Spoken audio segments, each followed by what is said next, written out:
지구상에 있는 모든 것들에는 저마다의 이름이 있죠. 해양수산부 유튜브 채널도 어서오션이란 이름이 있고, 우리의 귀여운 마스코트도 바다의 물결이란 뜻의 해랑이라는 이름이 있어요. 그렇다면 지구의 70% 이상을 차지하고 있는 바다의 경우에는 어떨까요? 우리나라의 바다만 살펴봐도 각각 동해, 서해, 남해 이렇게 방향을 기준으로 이름이 있는데요. 세계의 다른 바다도 이렇게 방향을 기준으로 이름을 정했을까요? 또 바다의 이름은 누가 언제 어떻게 정했을까요? 게다가 바다의 이름을 둘러싼 국제 분쟁도 있는데요. 똑똑한 바다.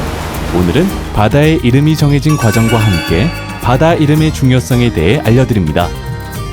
세계 지도를 보면 수많은 이름을 가진 바다들이 있지만 그 중에서도 우리에게 익숙하고 가장 눈에 띄는 바다는 아무래도 5개의 큰 바다, 바로 5대양일 거예요. 5대양은 한자로 5개의 큰 바다라는 뜻으로 태평양, 대서양, 인도양, 북극해, 남극해를 말하는데요. 대양을 영어로는 오션이라고 해요. 참고로 지구 전체를 다 알지 못했던 옛날에는 새로 발견하는 큰 바다를 오션이라고 했지만 지금은 5대양에만 오션이라는 명칭을 붙여요. 그렇다면 5대양은 서로 발견된 시기도 다르고 옛날에는 지금처럼 지구 전체를 알지 못하고 국가별로 교류도 활발하지 않았는데 언제부터 지금의 이름으로 불리게 되었을까요? 먼저 지구에서 가장 큰 바다인 태평양에 대해 알아볼게요. 지금의 아메리카 대륙을 발견한 것으로 유명한 사람이 누구인지는 다들 알고 계시죠? 바로 콜럼버스인데요.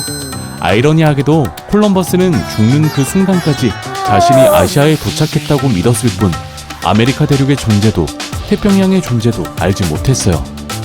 태평양을 처음 발견한 사람은 스페인의 탐험가였던 바스코 발보아란 사람인데요. 남아메리카의 최초의 유럽 이주민 정착촌을 만들기도 했던 발보아는 1513년 9월 25일 안데스 산맥의 봉우리에서 큰 바다를 발견했는데 그게 바로 태평양이었어요.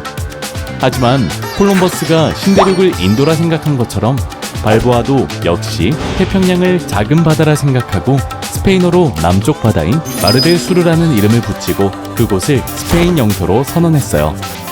그로부터 2년 후 역사상 최초의 지구 일주 항해에 성공한 또 다른 탐험가 마젤란에 의해 평화로운 바다 퍼시픽이란 이름을 갖게 되었고 그 이름이 현재까지 쓰이고 있어요. 지구에서 두 번째로 큰 바다인 대서양은 한자로 유럽 대륙의 서쪽에 있는 큰 바다라는 뜻인데요. 영어로는 전혀 다른 의미인 아틀라스의 바다라는 이름을 가지고 있어요. 이 이름은 그리스 신화의 아틀라스에서 어원을 찾을 수 있는데요. 메두사를 물리치고 돌아오던 제우스의 아들 페르세우스는 아틀라스에게 하룻밤 묵어가기를 요청했지만 거절당했어요. 제우스의 아들이었던 페르세우스는 크게 화가 나 메두사의 머리를 보여줬고 아틀라스는 놀라서 돌로 변했는데 이 돌이 아프리카 북서부 알제리와 모로코에 걸쳐있는 아틀라스 산맥이며 이 산맥 앞에 있는 바다를 아틀라스의 바다로 부르기 시작했어요.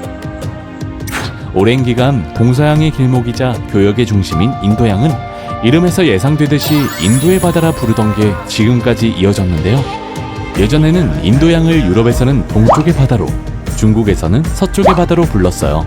자신들의 있는 곳을 기준으로 바다의 이름을 붙였던 거죠. 한편 이름 때문에 분쟁이 있는 바다도 있어요.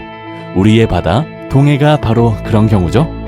똑똑한 바다 구독자분들도 잘 알고 계시겠지만 한반도의 동쪽에 있는 바다, 동해를 일본은 일본해라고 주장해왔어요.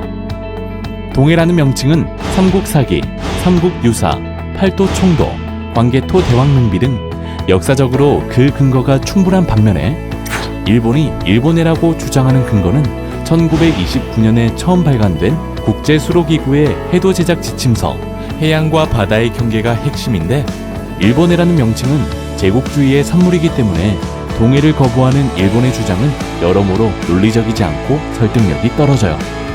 이에 우리나라는 1990년대부터 독도가 있는 한반도 동쪽의 바다는 일본해가 아니라 동해라고 UN 등 국제사회에 이의를 제기해왔는데요.